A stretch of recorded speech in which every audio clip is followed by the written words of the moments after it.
Liane, eu gostaria que você falasse sobre o documentário da Gretchen. Esse documentário é o meu segundo.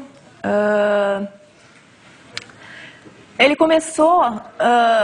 Quando a Gretchen fez 25 anos de carreira, eu sugeri, na época, para a revista Época, acompanhar a Gretchen pelo Brasil, porque sempre me pareceu que uma mulher que rebola naquele tempo, há 25 anos, tinha muito a contar sobre o Brasil. Mas não foi aceita a minha sugestão. Então eu guardei essa história e aí, em 2008, eu encontrei um amigo meu que é diretor de documentário e contei para ele essa história e ele adorou a ideia e a produtora bancou integralmente o documentário, a Mixer. E eu fiz junto com o Pascoal Samora, a gente acompanhou, e aí a Gretchen estava fazendo 30 anos de carreira. E ela, naquele mesmo ano, ela foi candidata pela primeira vez, ela foi candidata a prefeita da ilha de Itamaracá pelo PPS, uma coligação PPS-PV. Então o nosso documentário é a última turnê da Gretchen, que seria a última se ela tivesse sido eleita, ela não foi, e porque pouca gente sabe que a Gretchen, ela ganha vida de várias maneiras, sempre rebolando, mas uma maneira muito frequente, que é o que quando as coisas estão difíceis ela faz, é pelos circos mambembes. Então a última turnê foi pelos pequenos circos mambembes do interior do Nordeste. E a primeira campanha política, a gente acompanhou toda a campanha política dela, todos os bastidores, né, numa campanha... numa cidade pequena, né, Itamaracá, e o documentário é sobre esse Brasil, né? Eu acho que é um documentário, é o Brasil da Gretchen.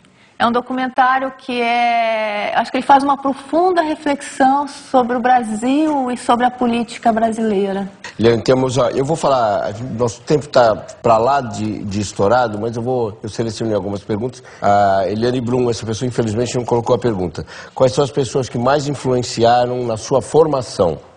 E Mariana Vieira, seus textos de ficção no Vida Breve ardem o leitor, descem a palo seco. Eles também ardem ao serem escritos? Eles ardem. Eu sou bem ardida. Eu acho que eu só consigo... Escrever, para mim, é o jeito de poder viver, assim. Eu acho que a gente só pode existir pela narrativa da vida, né?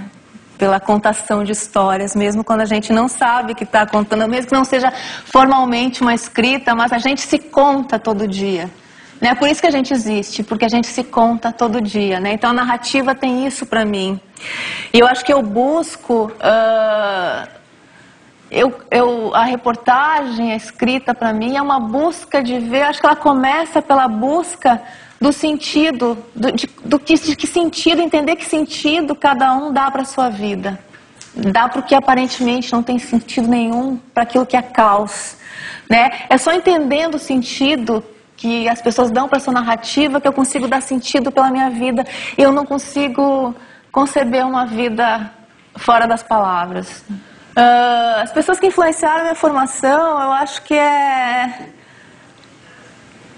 eu estava fazendo esse exercício por um outro livro que eu escrevi, que vai ser publicado ano que vem, de quem tinha influenciado a minha vida. Eu estava pensando, eu acho que a primeira pessoa que influenciou, que me chamou a atenção para a importância das histórias, foi a empregada doméstica da minha casa. Meus pais trabalhavam o dia inteiro e eu dormia no quarto da empregada, ela cuidava de mim. E eu passava a maior parte do tempo com ela. Era uma mulher muito amarga. Eu não me lembro do rosto dela, mas eu me lembro da tristeza, da amargura dela. E o único momento que aquela mulher se transformava... E é engraçado porque eu tenho essa lembrança de baixo para cima, porque eu acho que eu tinha uns 3, 4 anos. Então eu me lembro assim, eu estava na cozinha, que era uma cozinha muito pequena, e ela ouvia novela de rádio, que naquele tempo era novela de rádio. E naquele momento que ela conseguia se identificar com a heroína, e sonhar e se transportar daquela cozinha, ela era uma mulher maravilhosa e ela me tratava bem. Então ali eu comecei a entender a importância das histórias. E acho que ali eu também começo a entender a importância, que mais tarde eu vou entender no jornalismo, de contar a história dos anônimos, a história do que, nesse mundo de celebridades, como se essa narrativa da vida não fosse importante, como essa narrativa da vida, que não é dos famosos, não fosse vida. Então, pelo meu jornalismo, deslocar esse olhar. E para mim, quando eu fazia a Vida que Ninguém Vê, que eu escrevia semanalmente só histórias de anônimos, era quando as pessoas me escreviam, lendo o que tu escreve, eu comecei a perceber que a minha vida é importante. Né? Então, as pessoas se apropriarem da narrativa das suas vidas. Então, foi isso que me influenciou. Eu venho, parte da minha família da zona rural de Juiz, de pequenos agricultores, roça, e eu também... Eu começo a ouvir as histórias deles, né? Eu sentava num banquinho e ficava ouvindo as histórias desses meus tios, né? Eu sempre gostei de escutar. Então, e aí tem uma série de pessoas que não são nem grandes escritores, nem são pessoas famosas, que são as pessoas que realmente me tornaram o que eu sou, né? Liane, agora que você está fazendo experimentos com ficção, mesmo, você está sentindo falta dessa escuta, de ouvir pessoas, de novo fazer essas grandes reportagens? Tem feito falta na sua vida? Tem. Embora tenha sido uma opção sua, né? Não, foi uma escolha minha, Foi uma escolha minha, porque eu acho que eu preciso me reinventar. Está na hora de eu me reinventar como pessoa, né? Como gente e também como repórter. Né? Acho que a matéria da morte, eu fiquei desde 2008, eu trabalhei com a questão da morte. Minha última matéria na época foi uma matéria sobre morte. E isso me faz perceber que eu morri nessa matéria. O tema morte foi decisivo para suas escolhas? Essas? Foi totalmente decisivo, porque me fez olhar para a vida. Né? A morte serve para isso, para a gente olhar para a vida e viver melhor. E eu percebi que alguns eus meus morreram nesse processo e outros precisam nascer. E eu estou nesse processo que eu não tenho a menor ideia hoje do que eu sou, estou completamente perdida. E para que outras eus possam surgir. Eu preciso me reinventar como repórter. Agora eu escuto muitas coisas dentro de mim. As pessoas olham, às vezes me dizem, tu é tão quieta, tu é tão zen. Elas me enxergam assim, mas dentro de mim tem uma multidão. Então, tem muito barulho dentro de mim, né? Então eu escuto muita coisa. Dentro de você é uma vida que ninguém vê. A Eliane, ela provoca, assim, nas matérias, algumas coisas da gente que são meio vexatórias, assim. Eu recebo os livros assim, e eu saio para almoçar todo dia, eu pego um livro, levo alguma coisa. Eu gosto de almoçar sozinho. Aí estava esse livro lá 2 meses, esse aqui, né? A Vida que Ninguém Vê. Aí eu abri, e eu tenho eu não sou escritor, infelizmente, ou felizmente para vocês todos. Mas eu tenho uma história, que é o seguinte, eu roubava cavalo. Eu sou do bairro da Moca, tinha muito campo de futebol, muito carroceiro. Tá? Porque vocês perceberam que eu sou do 1900 de Guaraná com rolha, né? E tinha muito carroceiro. Então, era uma diversão, no fundo era uma crueldade com os carroceiros. Você pegar o cavalo de um, levar para o outro, olha... E fazia isso, os cavalos ficando de noite, você ia lá de noite, pegava, tinha uns que eram bravos e tal. E eu gosto de abrir aleatoriamente, assim, né? E eu abri nesse... O Menino do Alto, que para mim é um dos maiores personagens de reportagem que já apareceram no Brasil. Eu comecei a ler e comecei a chorar no restaurante que eu mostrei, porque as pessoas me conhecem, e eu não conseguia parar de ler, e chorava. Eu estava empapado. Pô, assim ninguém vai ler meus livros. Eu não vou falar nada, mas é uma boa história. Você vê as pessoas chorando, deve ter visto, eu já fiz outras leituras com você. Aí chora, que é realmente as frases, né, quer dizer, aquela coisa que o Bergson fala, né, pro humor, você usa muito num texto mais dramático, né, que você está caminhando para cá, de repente a coisa volta contra você, né, que isso é humor, né, você acha que é para lá e para cá. Você tem noção do leitor como jornalista, porque você se colocou um pouco do lado do jornalismo, né? Você tem noção desse leitor médio, que no jornalismo tem o leitor médio, aquelas coisas todas e tal. E como é que você se relaciona com esse leitor quando você produz a matéria? Acho muito importante, eu nunca subestimo o leitor. Eu sempre acho que o meu leitor vai me entender. E aí o que eu me preocupo com ele é de ser o mais honesta possível com as verdades daquela matéria e com as minhas verdades. Então o que eu faço é carregar ele comigo no sentido de que ele vai viver aquilo que eu vivi. Né? Então talvez por isso algumas coisas provoquem choro, porque também chorei muito.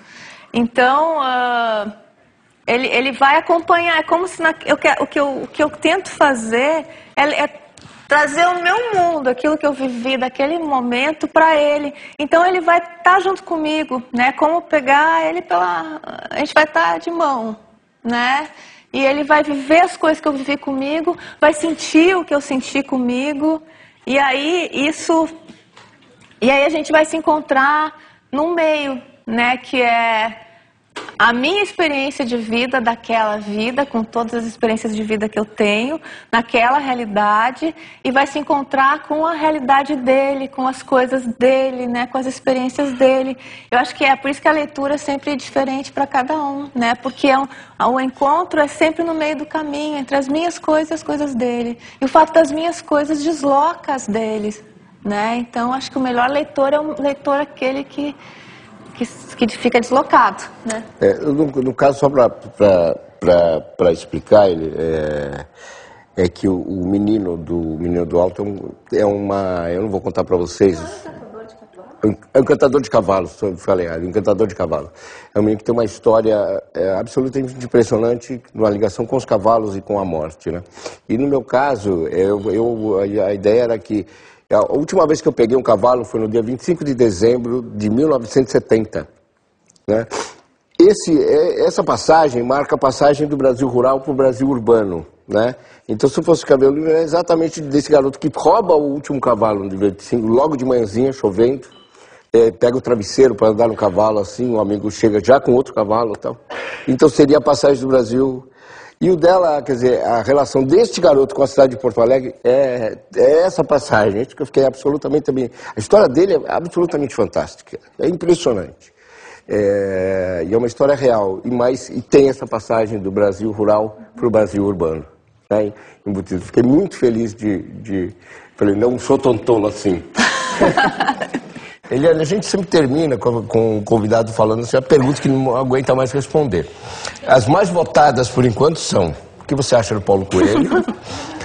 O que é a literatura, que é a literatura para você? Para você e como você teve a ideia do livro. Aí você falou, mas eu quero responder as três. Você tem alguma que você não gosta de responder, ou você quer responder essas três? Eu não vou responder assim, mas eu não tenho esse problema com as perguntas, não. É claro que muitas vezes se repetem as perguntas. Você respeita as perguntas? Eu respeito as perguntas. E eu acho que cada vez que eu respondo, eu penso uma coisa diferente. As perguntas me ajudam muito mesmo. E quando elas são as mesmas, elas ajudam talvez até mais, porque elas me fazem eu pensar de outro jeito sobre aquela coisa, né? Porque eu acho que responder uma pergunta também é uma abertura pro risco, né? Para honestidade, né? Tentar realmente buscar em mim aquela resposta. O que me incomoda em perguntas não são essas, são as perguntas assim. Às vezes algum estudante de jornalismo vem me entrevistar e pergunta, tipo, eu trabalhava na época, tu trabalha na época? Ou tu escreveu algum livro? Aí isso me incomoda porque a pessoa não fez o dever de casa, não estudou, né? Isso eu não preciso responder, né? Mas fora essas, não. Tá bom. Obrigado, Sérgio, por você estar aqui. Eliane, mais uma vez, obrigado por trabalhar junto com a gente. Feliz de estar aqui. E até a próxima. Obrigado a vocês. O Jogo de 10 fica por aqui. Volta.